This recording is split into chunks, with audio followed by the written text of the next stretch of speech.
case for homicide. Homicide? I don't think you fully understand, Bigelow. You've been murdered. Get me police headquarters, please. Homicide Bureau.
Open up.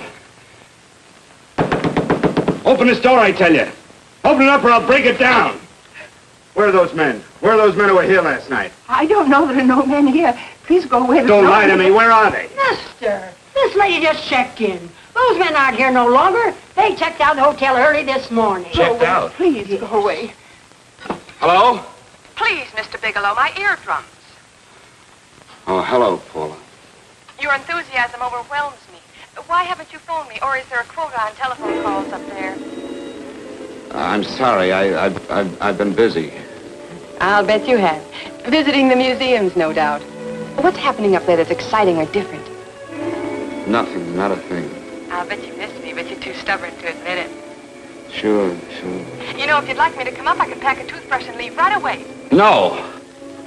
Well, you don't have to snap my head off. You could at least make a pretense of missing me. I'm sorry, Paula. Of course I miss you. Listen, Paula,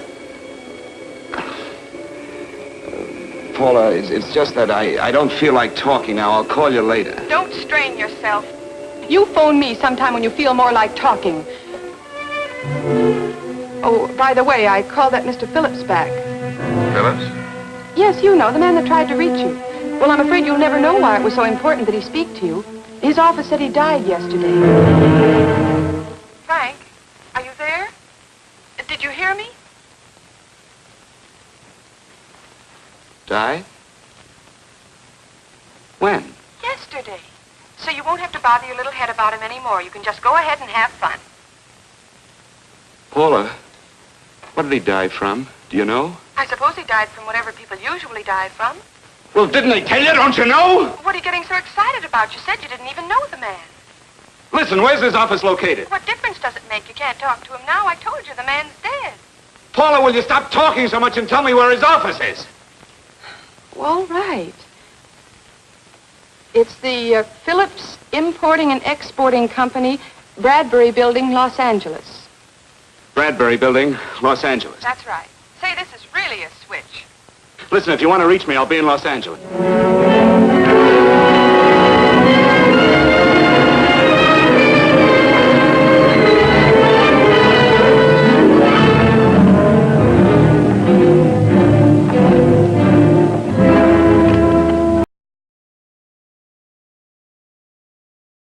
I'd like to see someone in charge here. What is it in regard Well, it's a to? personal matter. It's quite urgent. Perhaps Mr. Halliday can help you. Who's he? He's our controller. Your name, please? Bigelow. Mr. Bigelow to see you. Send him in. Go right in, please. That door. Mr. Bigelow, How are you, Mr. Halliday? what can I do for you? Well, Mr. Phillips phoned my office several times yesterday. I'd like to find out what it's all about. You know Mr. Phillips died yesterday? Yes, I know. Well, I don't understand. If he phoned you, didn't he tell you what it was about? Well, he didn't speak to me. I wasn't in my office at the time, and he wouldn't tell my secretary. I'm afraid I can't be of much help, Mr. Bigelow. I've no idea why Mr. Phillips tried to reach you. I'm sorry you had to make the trip for nothing. How do you know I made a trip? I didn't say anything about making a trip. I merely said he phoned my office. My office could be here in Los Angeles. Miss Foster,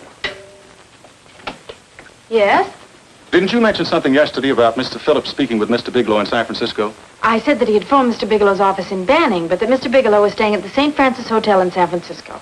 I'm sorry you misunderstood me. Do you know why Mr. Phillips called? No, I don't. All right, thank you, Miss Foster. You can understand that we've been somewhat upset around here. Now, if you don't mind,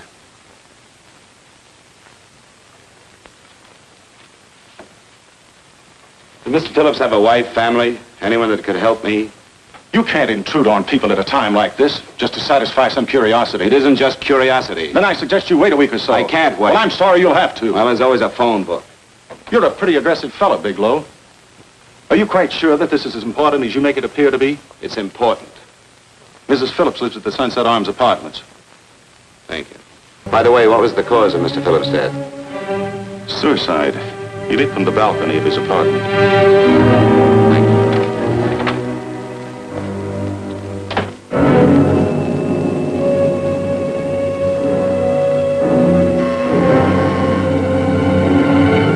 Come in, Mr. Bigelow.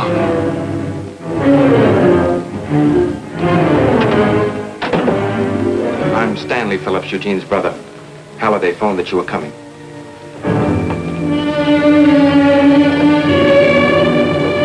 This is my sister-in-law, Mrs. Phillips. I'll try to make this as brief as possible, Mrs. Phillips. I'm afraid I can't be of any help to you, Mr. Bigelow. I haven't the slightest idea why my husband wanted to speak to you. Well, I guess Halliday covered just about everything. Did your husband ever mention anything about me, Mrs. Phillips? Anything at all? No, I can't recall Eugene ever having mentioned your name.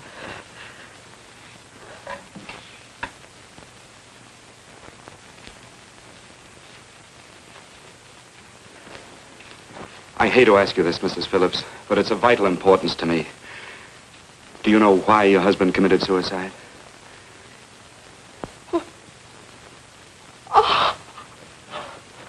You're certainly not the most diplomatic person in the world, are you, Bigelow? Were you a friend of my brother's? I never met him.